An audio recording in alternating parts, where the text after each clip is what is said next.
حضرت ابراہیم علیہ السلام 2160 قبل مسیح میں عراق کے شہر ار میں پیدا ہوئے۔ شہر ار اس زمانے میں نمرود خاندان کا دارالحکومت تھا۔ عراق کے اس خاندان کے تمام بادشاہوں کا لقب نمرود تھا۔ ار جنوبی عراق میں دریائے فرات کے کنارے آباد تھا۔ آج کل وہاں تل عبید نام کا شہر واقع ہے۔ ار شہر تجارت و تمدن کا بہت بڑا مرکز تھا اور ساتھ ہی شرک کا بہت بڑا گڑھ تھا۔ حضرت ابراہیم علیہ السلام کی ساری قوم سورج، چاند، ستاروں اور بتوں کی پرستش کرتی تھی اور ان کا بادشاہ خدائی کا دعویٰ کرتا تھا۔ لوگ اس کو بھی دیوتا سمجھ کر پوجتے تھے۔ حضرت ابراہیم علیہ السلام نے جوان ہو کر اپنی قوم کو شرک سے باز آنے اور ایک اللہ کی پرستش کرنے کی تلقین کی، تو ساری قوم حتیٰ کہ ان کا باپ بھی ان کا دشمن ہو گیا۔ جبکہ حضرت سارہ علیہ السلام جد الانبیاء سیدنا حضرت ابراہیم خلیل اللہ علیہ السلام کی پہلی بیوی تھی۔ ایک روایت کے مطابق وہ آپ علیہ السلام کے چچا ہارون الاکبر کی صاحبزادی تھی۔ دوسری روایت یہ ہے کہ وہ حیران کے بادشاہ کی بیٹی تھی۔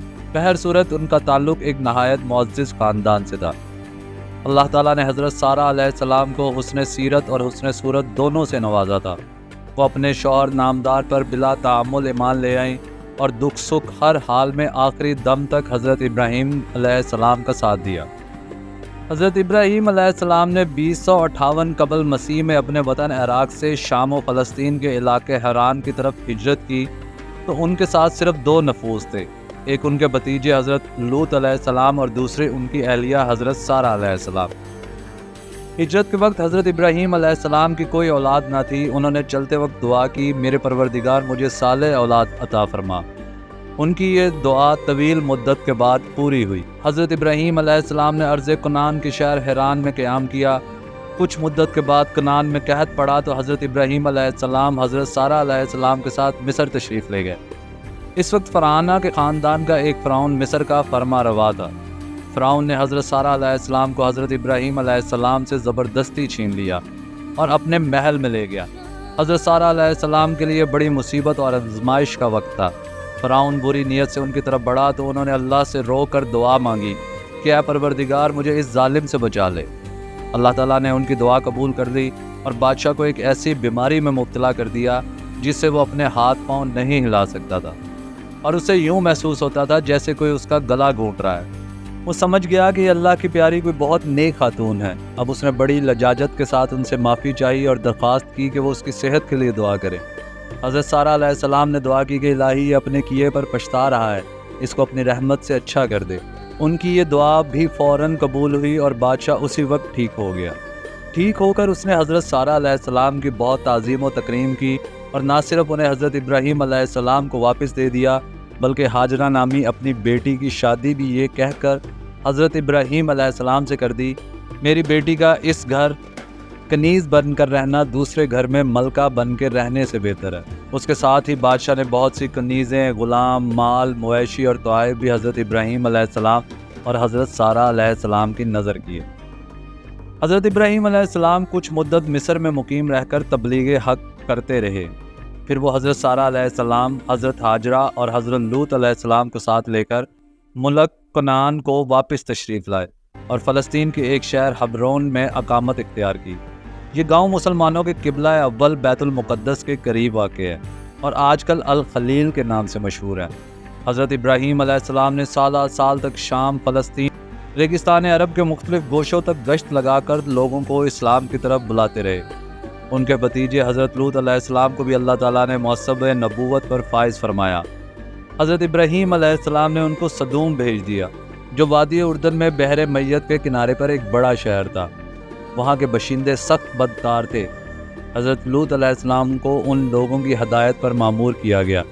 حضرت ابراہیم علیہ السلام کی عمر 80 برس ہو چکی تھی، لیکن وہ ابھی تک بے اولاد تھے۔ حالانکہ وطن سے ہجرت کرتے وقت وہ ایک صالح بیٹے کے لیے اللہ تعالیٰ سے دعا کر چکے تھے۔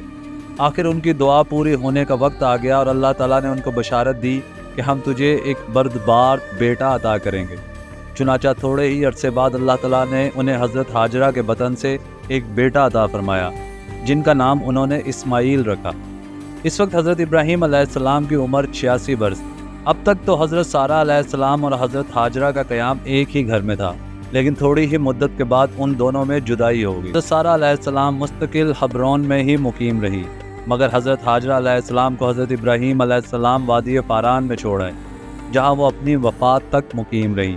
وہیں شہر مکہ آباد ہوا، کعبۃ اللہ تعمیر ہوا اور حضرت اسماعیل کی قربانی کا واقعہ پیش آیا۔ حضرت ابراہیم علیہ السلام وقتاً فوقتاً حبرون سے مکہ معظمہ حضرت حاجرہ اور حضرت اسماعیل کے پاس جاتے رہتے تھے۔ بیٹے حضرت اسماعیل کی قربانی کے واقعے کے بعد وہ مکہ معظمہ سے واپس حبرون تشریف لائے تو چند دن کے بعد ایک حیرت انگیز واقعہ پیش آیا۔ وہ یہ کہ ایک دن جب وہ اپنے گھر میں بیٹھے ہوئے تھے، دو فرشتے انسانی صورت میں ان کے پاس آئے اور عارضی طور پر ان کے ہاں قیام کیا۔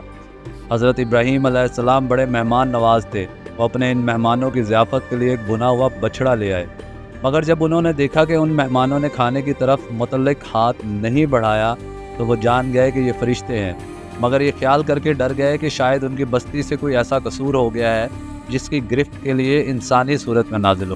آپ کو ڈرتا ہوا دیکھ کر دونوں فرشتوں نے کہا، ڈریے نہیں، ہم تو لوط علیہ السلام کے مجرم قوم کی طرف بھیجے گئے ہیں تاکہ اس پر پکی ہوئی مٹی کے پتھر برسا دیں، جو آپ کے رب کے ہاں حد سے گزر جانے والوں کے لیے نشان زدہ ہیں۔